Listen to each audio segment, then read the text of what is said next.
topics and opinions expressed in the following show are solely those of the host and their guests and not those of W4CY Radio, its employees, or affiliates.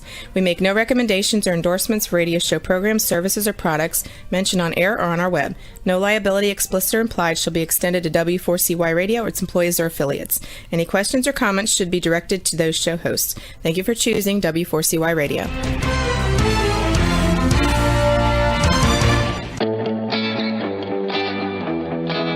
Are you ready to take a journey?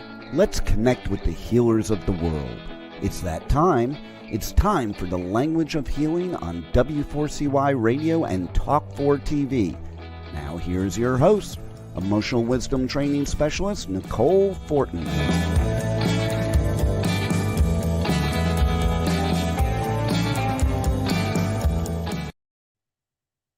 Hello, everybody, and welcome to another episode of the Language of Healing. Today's about taking ownership for your life. And this radio, TV, and podcast is brought to you by W4CY Radio and Talk4 TV. You can tune in live every Friday at 1 p.m. Eastern. And this is the show where we interview the healers of the world and connecting through culture and language and healing and health and what that really means and how we can have more of what it is that we really want, whether that is success in health or relationships or career and business. It's all tied together. And today, around the topic around ownership. So, as you're listening in to today's show, just take some time to really reflect on what it is, as we're coming to the end of the year. This is a time for reflection and looking back so you can create more. So we're going to be talking around ownership and what are you owning and where do you stand? And what is it that you really want? And how do you communicate that to yourself and to others around you so that you really can get the support that you need from all of the resources available to you, because there is always so much more going on than we really realize. And so our guest today is Carrie Hilderman from Britannia Bodyworks and Wellness Center in Calgary, Alberta. Let's welcome him. Morning, Nicole. Hi, Carrie. Hi. Hello. So when you think of ownership, what does that mean to you? Well, it's ownership is really taking responsibility for our health and wellness and for our life and as a whole. We over the years have developed an acronym that I use a lot in the clinic because people come, I've been doing this for a long time, for 40 plus years now, and people come to see me and they want somebody to fix them, to heal them. And if I have a great result, they're, oh, you're such a healer. And I say, well, the reality of it is you are the healer within your own body. Your body is meant to heal itself. That's the purest essence of this. And when we look to others to fix us, it's not taking ownership, it's disempowering. So taking ownership is really empowering ourselves to get the resources, to get the help, if you want to say. I'm just one of the tools in the toolbox of wellness. And most of the time, I'm just trying to help people to take more ownership for their health. So we developed this acronym called Ownership, and it talks about each letter has something to do with a practice, if you want to call it, of just taking a little bit more responsibility, checking where am I out of sync. And it's much broader than just the ownership, but it's a good generalization for people to look at. And if they, have it written down someplace, you can go, where am I off? And then start practicing in those realms. Yeah, it's like it is kind of a wheel, right? That we have all of these different aspects of our life, and the wheel has to be very even to be a smooth turn. That's how I'm kind of viewing that. But Carrie, you are a registered massage therapist. You've trained in things like craniosacral and somatic, psychosomatic, visceral manipulation, and so many other things. Yes, as you said, you have over 40 years experience. So you have well, touched a lot of people in the world. Yeah, And I looked at a little while back, and I'm sure I've seen well over 125,000 people. And I'm still learning, I still take courses. I'm still learning because I'll never learn it all.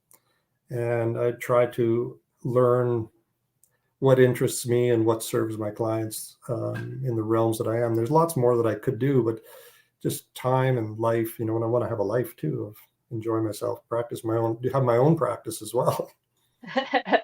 right. Yeah, I do know that you keep very active and you have a full, abundant family life. And so then the balance between work and family or life and Yep. yeah. So when you're working with somebody and you're using these ownership principles, like walk us through that a little bit. Well, the ownership acronym, if you just for the viewers, if they want to just write ownership down vertically, and then I'll just try to explain. I'll go through some basics because we can go into each letter in a great depth. We'll try to just go over some basics today and at least have people can at least look at that and do some of their own research as well. So if you write down ownership in a vertical line, and under the first letter of O, which is the first letter of ownership, is oxygen. And that has to do with breathing. It's the one thing in life that we cannot live without. It is the number one thing. We can live without many things, but give us a minute or two of no breathing, it's not going to work. Now, that's an autonomic response.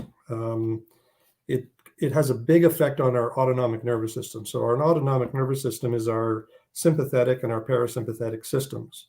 The sympathetic is your flight, fight, or freeze mode. The parasympathetic is rest, relax, repair.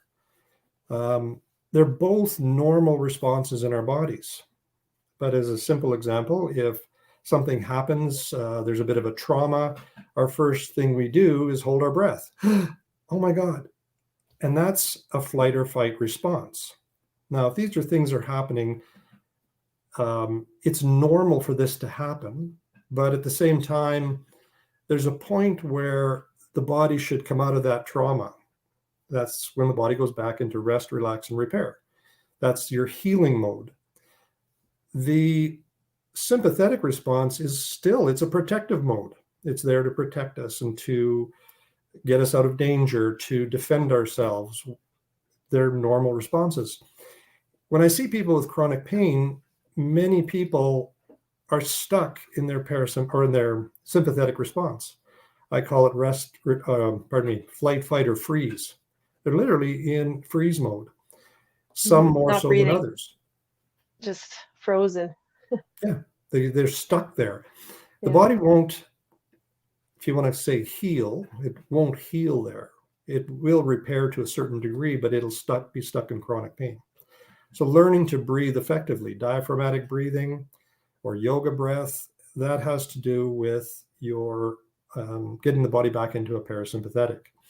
If you're an athlete, sometimes you're going to be going more into your fight mode, if you want to call it. You're going to hype your breath up. But a lot of athletes have learned to run from a parasympathetic place and preserve that fight mode. So be more efficient. Martial artists are a classic of that. They're always using their breath. They're exhaling when they're punching. Not all do this, but the masters, and we've seen probably many videos over the years of a master who's been practicing for 40 years, and he can put somebody down with his finger because he's very efficient. It's an interesting concept. Yeah, so you really can train your breath and your body responses. Yes. Yeah. And this whole thing, it is a practice. Hmm. Now, I've been practicing my respiratory breathing for about 35 years. I was fortunate I had some mentors and teachers who taught me this way back when I was in chronic pain. And it's been, one of the biggest blessings I've had in my life, because I keep going back to it. We can go further into it, but I'll continue on. So in the ownership, the next letter is W, and that has to do with water, hydration. We need hydration more so than even nutrition. I mean, it's the hydration, water and oxygen. Water helps the body to take the nutrients to the cell. That's how the body brings the nutrients in. And our bodies are about 65% water. So it's Yeah, a amazing. lot. But a lot of people don't realize that our discs are about 92% water. And so when people have chronic pain, especially spinal pain, many times people are dehydrated. And there can be almost like a compression over time. The body will lose its hydration from the disc sooner than from any other part of the body. The body, like the organs, need water. The brain needs water. The hydration that we have in our system helps us to cool through the skin. Our muscles need water. So if you're exercising hard, they need that to help the lymphatic system and so on, and to bring the nutrients to the muscle. But the disc is basically just like a sponge. So it's full of water that keeps the spine elevated. If we lose 10% there, we don't even notice it. But Right. chronically, over time, if we're chronically dehydrated, that's where we can see things like this happen. And we see it a lot. I've had a lot of Army vets over the years, many that have come to see me, and almost all of them have deteriorated spines. And I often From say, carrying the heavy rucksacks. yes, but there's other Yeah. parts. They were taught not to drink water. Oh, Because if they're out in the field, like World War II, where are you going to get water from, or good water? right. So they were taught to be able to tolerate this. Nowadays, it's a little better because we have more methods of transporting, carrying water, and so on. But many of them have severely deteriorated spines. And for many of them, I start getting drinking water, and even in their 80s would start to recover. It's amazing. It's Wow. a simple concept. Yeah. Well, we've covered oxygen and water, and Yeah. those, it's like they're essential to life. You really can't Yeah. operate without them. So that's a great foundation for taking ownership of our life is Yeah, they're real oxygen, simple things water. that we can do on a daily basis. Right. My kids used to get headaches, especially my oldest, and often I'd say, "Are you drinking enough water?" "Oh, Dad." But most of the time they weren't, and they've learned to drink more water. And I suffered with chronic headaches when I was a child and through my teenage years, and it was not enough water. I was drinking pop or other things. I just didn't drink enough water. And so it's a real key. So I'm sure anybody, the viewers, can know what the N stands for. I imagine it's for nutrition, which is a very complex subject. I'm not going to go into my philosophies or the right and wrong of that, but it's not about diets. It's about good basic nutrition is what we're talking. Any one of us can work on that. Any one of us. And even when we're doing really well, it's still something we got to make an effort. And it's finding that,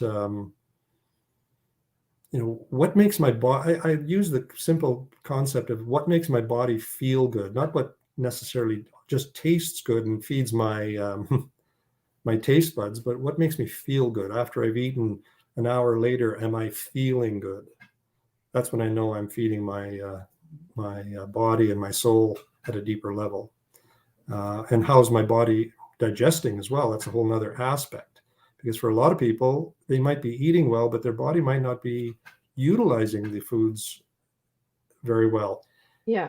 That's Another something I piece of work it is, a lot with. It's like the yeah, body's ability to take in the nutrients, yeah, could be all sorts of, well, or you could be in that fight or flight response, sympathetic, and your body's not ready or primed to be digesting. So anything you're eating is yeah. essentially, Another aspect of this is also elimination. hmm, It's what we put in, is the body utilizing it, and what are we eliminating the waste products?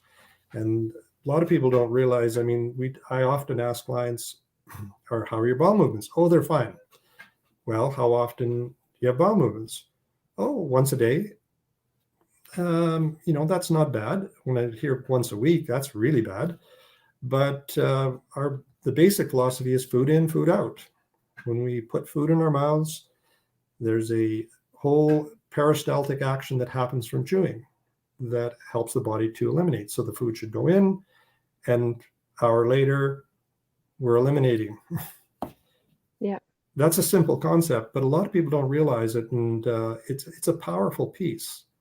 And Yeah. I mean, we see it with babies, yeah, like when they're in their purest, when we are our purest form yeah. as an infant. But if We you, breathe, even our breathing, we breathe from the top of our head to the bottom of our spine. The breath is an entire, yes, it goes through the whole spine, and then we get locked up over time. yeah. Anyway, same with In the digestion. cranial sacral work, the breath, or what do you want to say, parallels the cranial sacral rhythm. So the cranial sacral rhythm has to do with the cerebral spinal fluid from the head down the spine into the pelvis. And the head and the pelvis, they glide to, on every inhale and exhale, they're gliding forward and back. So there's this natural flow and movement that happens. When we're in a sympathetic response and a freeze response, that cranial rhythm locks down as well. And it literally will lock down into the back of the spine. Yeah. Mm. So and I'm sure you've seen much the same in, doing acupuncture all these years as well. There's aspects of how the energy blocks when people don't breathe properly. One of my mentors said, I can do work on you forever. Until you learn to breathe, nothing's going to change. Right. Till we change what we put into our body. If we have a toxic, we're taking in a lot of toxins, our body's going to be constantly creating inflammation. It's not going to change how we function. So simple anti-inflammatory diets for people who have chronic pain are a good place to start. Mm. Yeah. So I'll move on to the Good. next one. Is the E is exercise. Are we I've got to active? move the body. Are we moving our bodies? What are we doing in that realm? And I see a lot of people in chronic pain that are overdoing it. I also see a lot of people who don't do anything. Where's the balance in that? I've done both. I've been excessive in my exercise programs. I've also been times when I just don't want to do anything. When I feel the best is when I'm doing moderation. I'm not exhausted from doing a lot of things, but I'm also, if you want to say, just lubricating joints and keeping things elastic. As we age, our bodies lose elasticity. Once we hit our probably 60s, we start to lose elasticity. And one of the ways to keep that is to keep the body moving. I often hear people when they're interviewed in their 90s, how did you keep going? How did you keep doing this? Well, I didn't stop. Yeah. A I simple just kept concept. doing. They didn't Yeah. stop. They just kept going. Yeah. And it's tough if you've got pain, but if we're practicing the first three things, anti-inflammatory diet, hydration, and deep breathing, you're likely to have less pain. Right. So it's simple enough. One of the things with exercise, I don't do a lot of intensity. I do some, but I don't do a lot of intensity. I see clients who do, 3-4 intense workouts a week, high intense workouts a week. And I understand that because you get the natural high and all that. And, it's fat burning and, you feel really good. But if you're sore after these things, we shouldn't be extremely sore. All the working out I've done over my life, I shouldn't say at the beginning, but once I started to learn how to manage this, has been more gentle. One of my yoga teachers talked about training with ease. If we train with ease, we'll have more ease in our life. If we train in pain, we're going to have more pain in our life. It's that simple. The concept is less is more, slower is faster, and softer is stronger. Yeah. I've experienced this too, and especially with, say, yoga, when you're holding a posture or an asana, because like that's really what, you're supposed to hold it. I think in Hatha yoga, it's if you can hold it for 3 hours, you've mastered that pose. But it teaches you so much about your body and your breathing, and it helps you get through things with ease in general life as well. Yeah.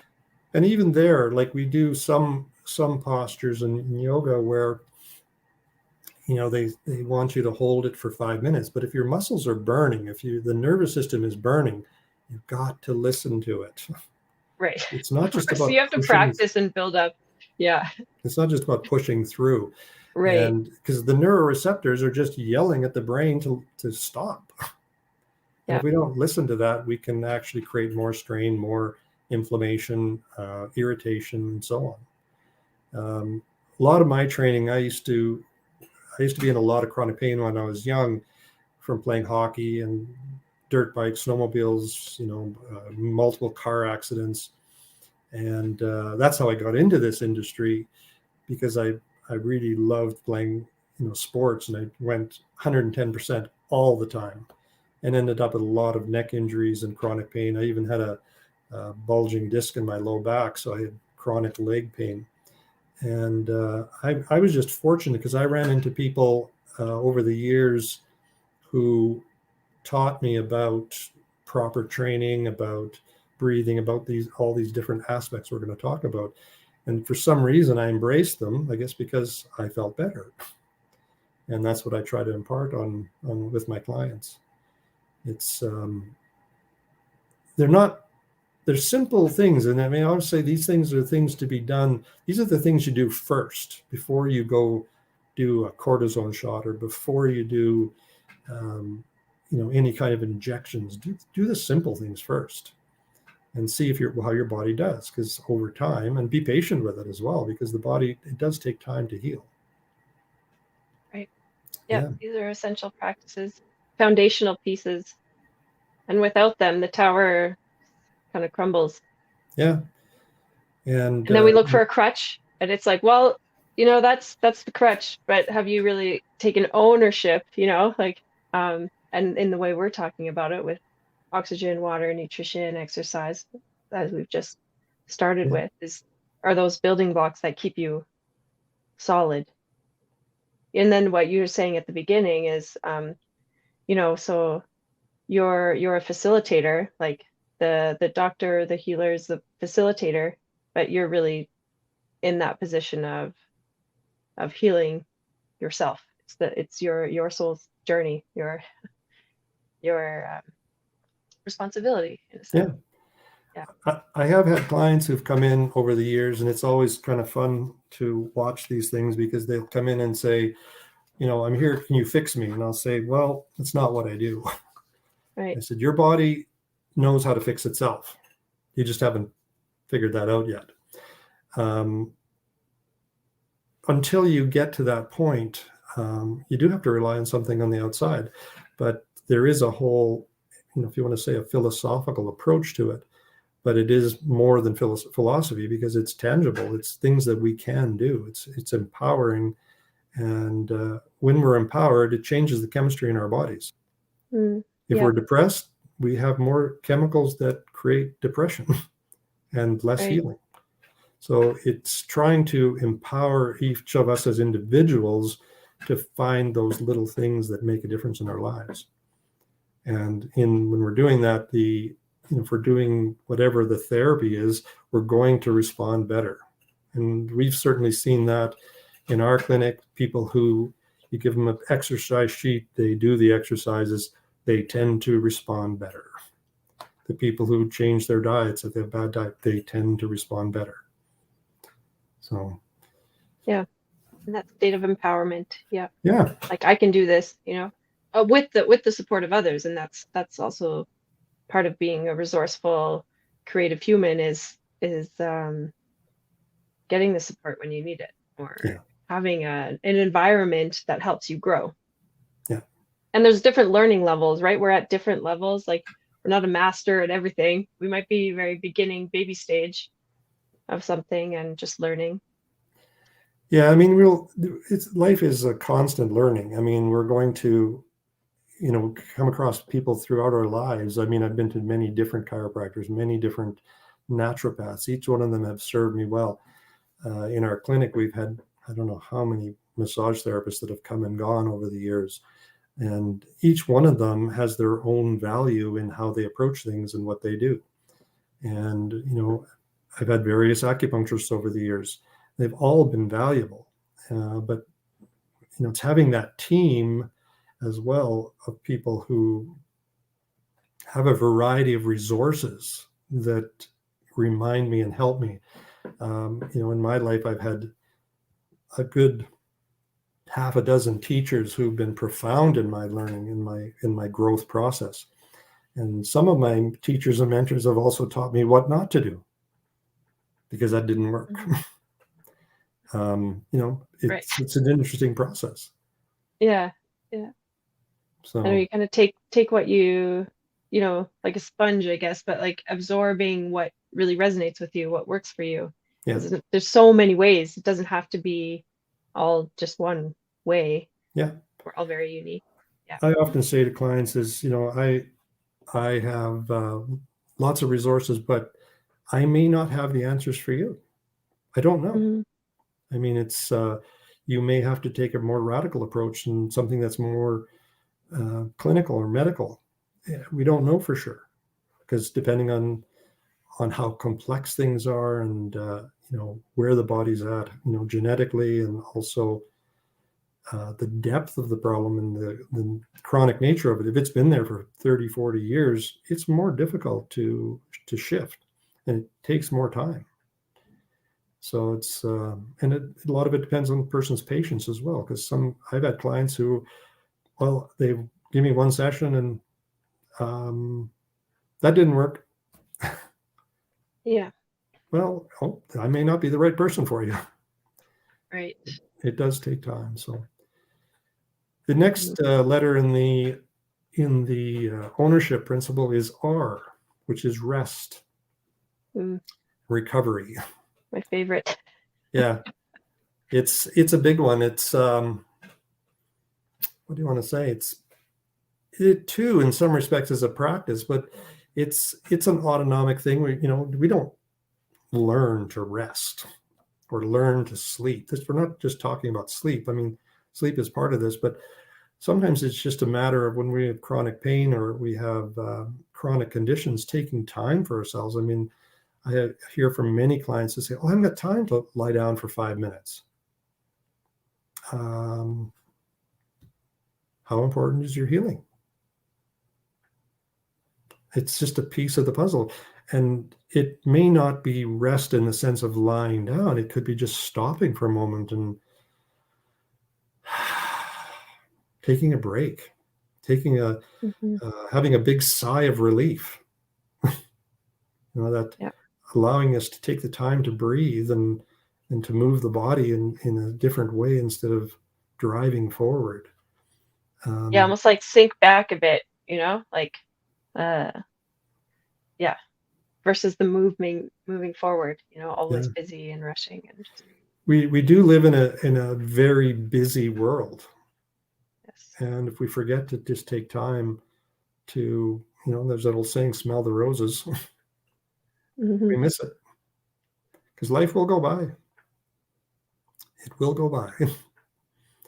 And, and I think as I'm aging, I'm learning to just take a little more time. I've always been a busy person, and most people would say that I still am, which I think I still am, but I've slowed down in so many ways that I'm just taking the time to just enjoy and not be rushing about. When I have a project, I still go full focus on it, but I can see that I'm going a little easier on it. I'm not driving myself the way I used to, and it serves me. I mean, I'm enjoying myself. Instead of seeing it as a big project, maybe I see it as a creative thing that, and that's just attitude, really. But taking the time to just stop periodically and take a few breaths. It's going to be that simple. And rest could be just lying on the floor and doing a few stretches. Yeah. It's yeah, what and starts seeing to happen as we go that through this process is that each piece plays on the one before, and they start to play on each other. So in this principle, if I'm resting, well, I'm also have an opportunity to breathe. And maybe that's a moment when I take some water. Yeah. Because otherwise I'm so busy, and then I'm stuck in my my sympathetic breath, and I'm rushing about, and so I'm breathing more in the chest, and then I'm not drinking enough water. I'm too busy, and if I just practice some rest, now I have time to breathe and to drink water. So they play on each other. Yeah, maybe have a nutritious snack, Yeah, and then Well, you maybe take yeah. time to have a bite to eat as well. Yeah. I know I've done Yeah, that. and then focusing like on what fuels you instead of what's draining you. Yeah. Because, if you're like, I don't have any time to rest, well, here's your perfect opportunity to turn that drain into something that's fueling. Yeah. Am I building myself up, or am I breaking myself down? Yeah. And even if Good question. I'm training for something or doing work, I can still be building myself up. I could be working a 12-hour day and still be building. Yeah. Because I'm just going a little slower. I'm going a little easier. I'm going with a little more awareness. So that brings us on to the next one, which is stress. Ownership is the S is stress. And sometimes I go into the whole thing because that's a whole nother aspect. I think that is probably one of the key things in so many ways when we're stuck in chronic pain, and that's such a large issue, because it can be mental stress, emotional stress, it can be physical stress, it can also be chemical stress, because if we are in pain and like in inflammation and so on, maybe the diet we're having causing us stress.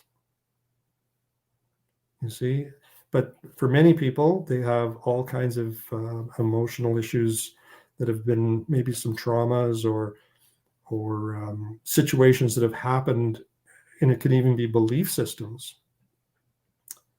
And sometimes these belief systems aren't even ours.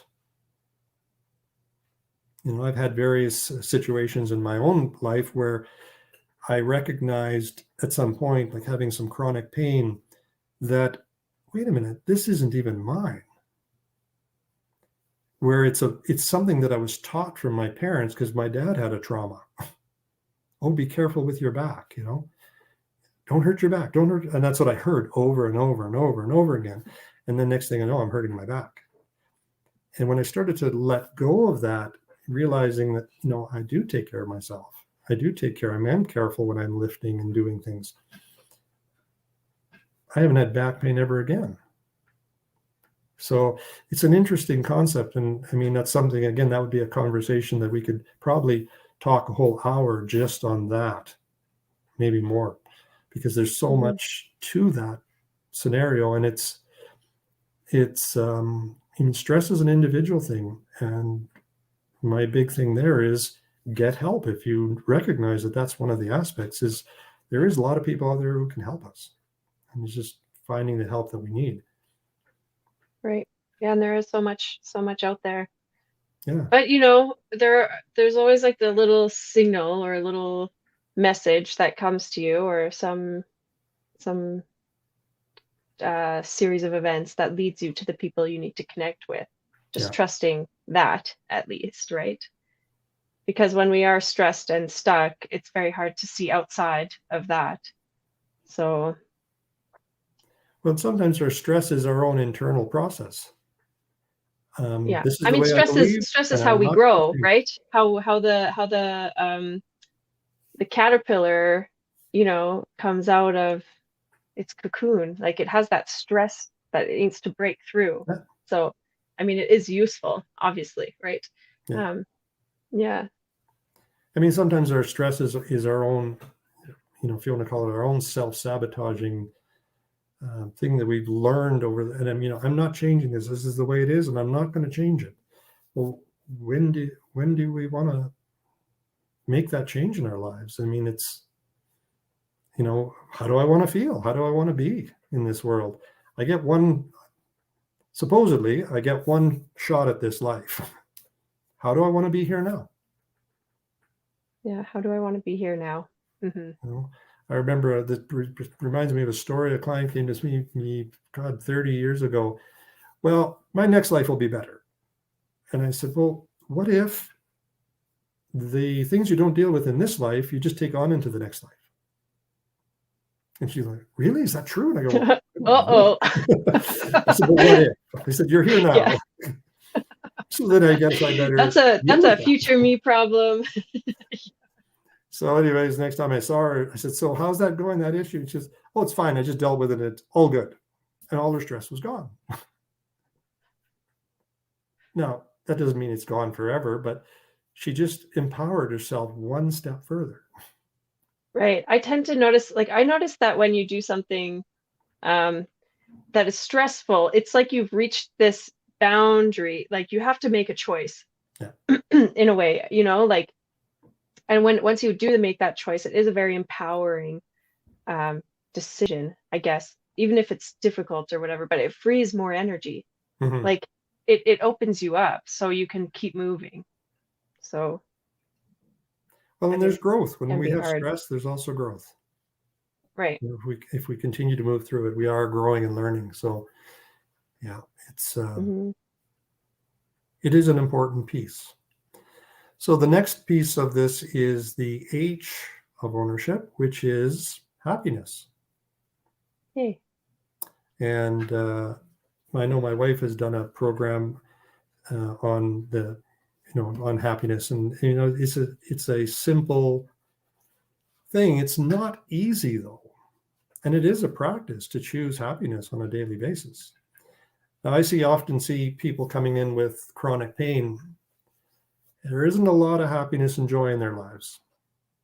And if the one thing that I can give them is a bit of hope, it shifts the energy. So I use the H as a little happiness or hope. But I encourage people to, can we do our gratitudes? Can we find a bit of joy in each day? Because there's all kinds of things that we can focus on. Do we focus on the negative?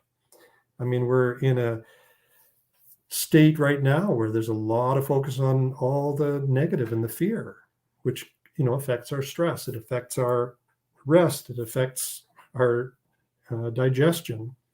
It affects our breath. We can choose to keep breathing. We can choose to find happiness in those little bits. It may not be what it was 2 years ago, but we can still find it. Mm-hmm. H could also be like heart, and not almost like that desire piece of what really does bring me joy, or what is it that really nourishes my soul. And some of that is listening to the heart. Yeah. I'm going to add that to my H. Right. And the heart is such a whisper, compared to the mind and the body. Yes. I mean, the body is just like the bratty brother. Sometimes, right?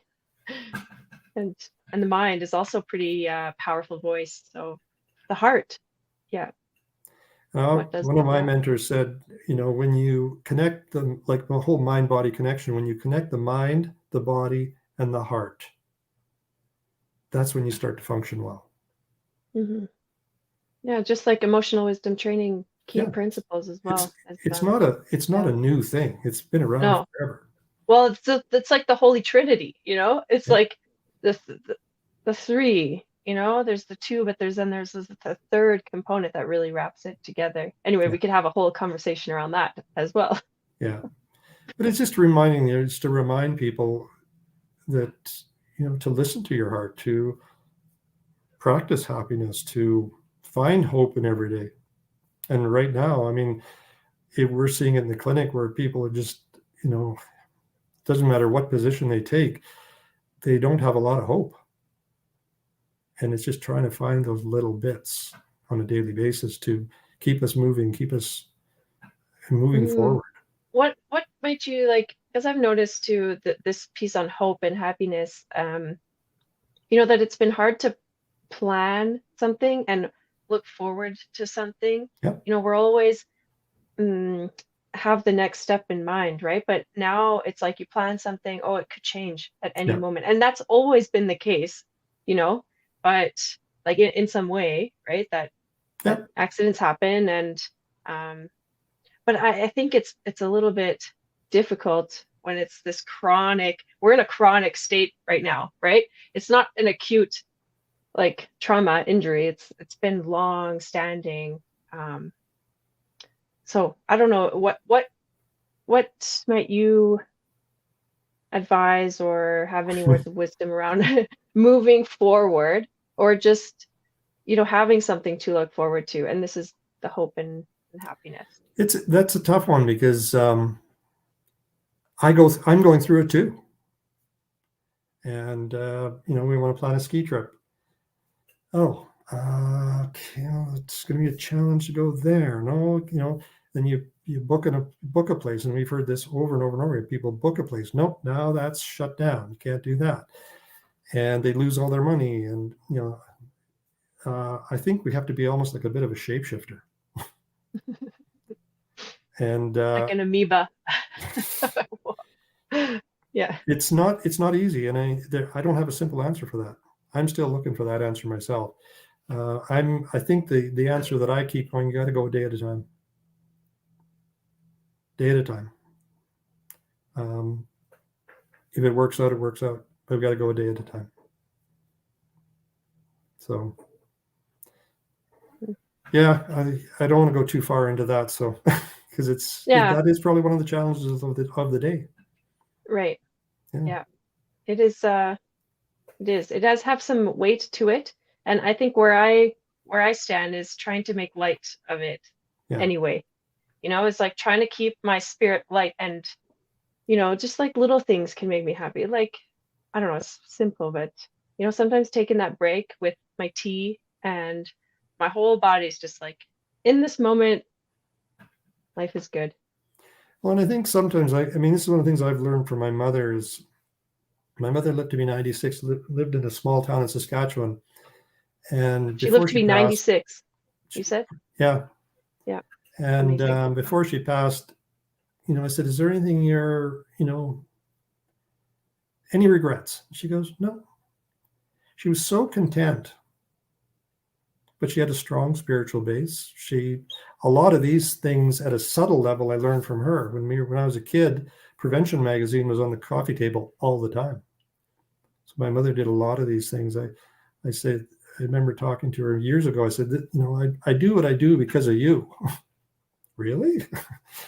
Well, because in a subtle way, she was teaching me from when I was a child about prevention, about holistic views. And I grew up in a farm, so we, everything was organic. Everything. That's how I grew up. It didn't stop me from having chronic pain. But so maybe there's some pieces there that like you've got, but ownership is like, how many letters are in that? There's a lot of aspects. Yes, there is. Yeah. The next one on the ownership principle is the I, which is for integrity, which my mother and father, I think that's where I got that from, is, living life with integrity. And the old saying, at least I can sleep at night. know, as a kid, if I did something wrong, I wouldn't sleep. I'd be like, oh my God, because I felt bad. And not everybody does, but I think the whole concept of living life with integrity, with congruency, with truth, it's not an easy thing, but it is a practice to figure out what's true for us as individuals and not just be following along like sheep because my buddy wants to do that, so I'll just do it. All my friends, when I was a kid, I was 12 years old, they all started smoking. And I grew up in a household, my father smoked, and it never fit for me. And I didn't do it. I just no, I can't do that. And where did that come from? Some part of me just knew, and I just couldn't do it. Never started. It's an interesting thing. Why? And they're all saying, oh, come on, but even as a 12-year-old, it was already there. It wasn't about right and wrong. Well, you guys want to smoke? It's okay with me, but not for me. I knew, just some inner knowing. Maybe I'm lucky. I don't know. But so the last one on the list is the P, which is for purpose. Are we living life with purpose? I've been fortunate. I think I found my purpose when I was in my early 20s. By fluke in some respects, but I think it was just part of my journey. And, I've lived my life, dedicated to helping others. I've had chronic pain. I've had the chronic headaches. I've had the digestive issues, and finding my way through it and just trying to impart that with people and helping people to find that in a subtle way. I can't fix it for everybody, but if I'm just that vessel that helps people to move forward, even if it's one step, it's a key. And some people finding their purpose is really difficult, and sometimes the purpose is to find your purpose. Yeah, well, it kind of ties in with that integrity piece you were talking about, because, well, like you said, shared the story of you at 12 years old, because I do believe you've got your sense of self has formed, has developed, and with strong roots. Also in yoga, there's eight branches of yoga. Yeah. Really, just asana posture is one of them, but the first couple are like your morals and your ethics. Yes. And how you cleanse yourself, how you and then how you breathe. And so it's, to me, that purpose, the more you are in integrity, I think the clearer your channel or the next steps lay out with more ease, and the purpose does just naturally express because you're just following that internal compass, I guess, if that makes sense. Oh yeah. But, yeah. I mean, it's a process that goes through life, because the purpose I have when I'm in my 20s may change in my 50s, or may expand. At one point, my purpose, really, a lot of it became being a father and taken care of family. That was a secondary purpose, or maybe that was my primary at that time. But it expanded, and each child I had, it expanded more, because I, when I had one, it's one thing. When I had two, it seemed to be a lot more. I often say the hunter-gatherer just kept kicking in more and more, because I knew I had to feed more children and be a protector and provider, because that is an innate part of us as well. It's part of my journey, and each of us have our own journey in this whole, in the what we call life. And I often say none of it's right or wrong. It's just life happening.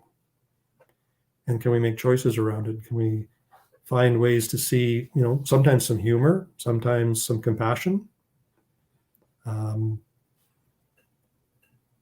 sometimes to see the drive to push us forward when times are tough, to just drive on through and just, not give up. There's a whole component that way too. Yeah, fascinating, Carrie. It's been a real pleasure and a joy to speak with you today, and just keeping it back to the basics. So ownership, again, could you just run us through that real quick in our last minute of the show here? And tell us where we can find you, how we can connect with you. Well, you can connect with me at BritanniaBodyWorks.com. There's the website. If you have any questions, you're welcome to email me. It'll be info@BritanniaBodyWorks.com, and I'll reply usually within a day. If you want to call, you're welcome to call. Just leave a message. I will call you back. I'm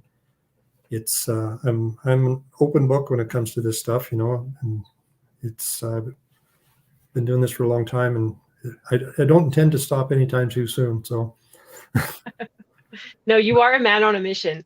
At this stage of my life, it's just enjoying. I'm in this phase right now because with our clinics downsizing over the last 2 years, I'm in a phase where I just, I'm doing my thing and enjoying it, and want to have, practicing the joy part of it, just enjoying life. And, so it's, I continue to practice each piece of the ownership principle. On the website, there is the ownership principle. It's on there as well. If you want to see it, it's right there on the website. But like I say, if you have any questions, I'm happy to respond. Okay. Thank you so much. And I wish you and your family a happy holiday. And we'll leave the listeners with this question of, what will you take with you from this conversation that will support you for the rest of your life? Wow, what a show today, and the journey does not stop here. Come travel the world with Nicole every Friday at 1 p.m. Eastern Time as together we become more fluent in the language of healing on W4CY Radio and Talk 4 TV. See you next week.